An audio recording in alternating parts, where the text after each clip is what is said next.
This is a special edition of the Daily Article Podcast for Sunday, July the 13th, 2024. I'm Chris Elkins narrating this special edition of the Daily Article Podcast, written by Denison Forum co-founder and CEO, Dr. Jim Denison.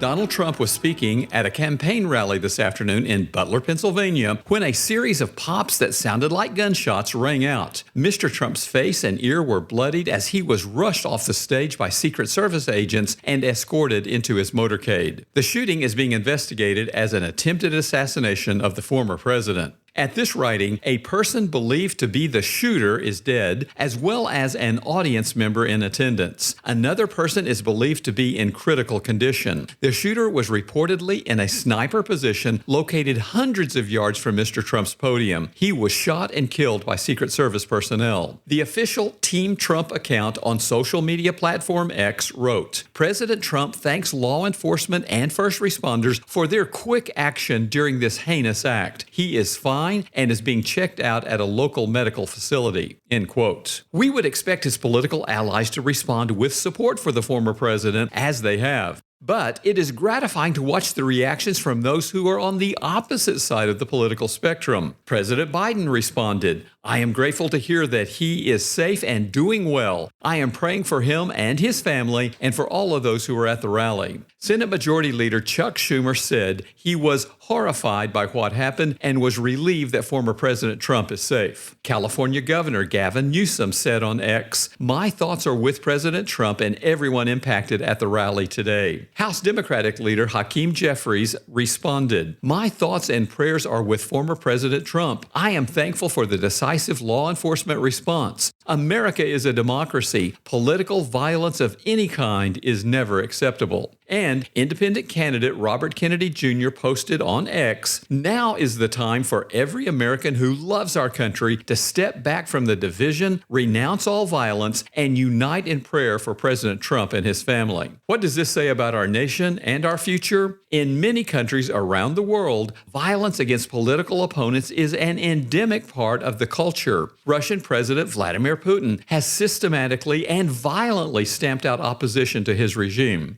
The autocrats in communist China and North Korea do the same. In my many trips to Cuba, I was cautioned never to speak negatively about the communist leaders, even in my hotel room, for fears of reprisals. By contrast, Americans across the political spectrum are horrified by what has happened this afternoon. Why? British writer G.K. Chesterton observed, "America is the only nation that is founded on a creed. This creedal conviction that we are equally granted unalienable rights to life, liberty, and the pursuit of happiness is on full display today. And this creedal conviction itself points us to the origin of these rights. All men are created equal. Each of us, from President Donald Trump to his bitterest political rivals, is created uniquely and intentionally by God in His image, according to Genesis 1, verse 27. This biblical conviction, more than any other single factor, explains the uniqueness and vitality of our nation. As a result, violence such as we witness today horrifies each of us, as it should, and it calls us to pray fervently for Mr. Trump's continued safety, for the safety of President Biden and all our other elected officials, and for the Secret Service and others who protect our leaders and our citizens.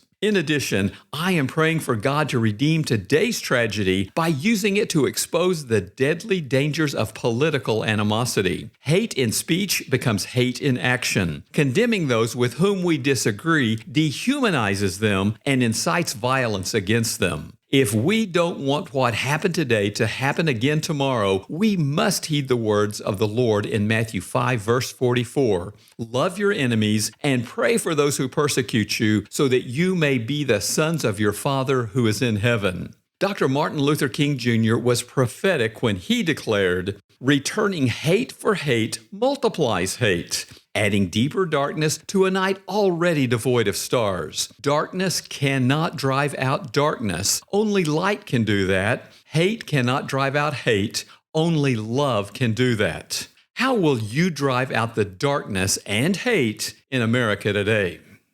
Thank you for listening to this special edition of the Daily Article Podcast. Join us tomorrow for the latest information on this unfolding story.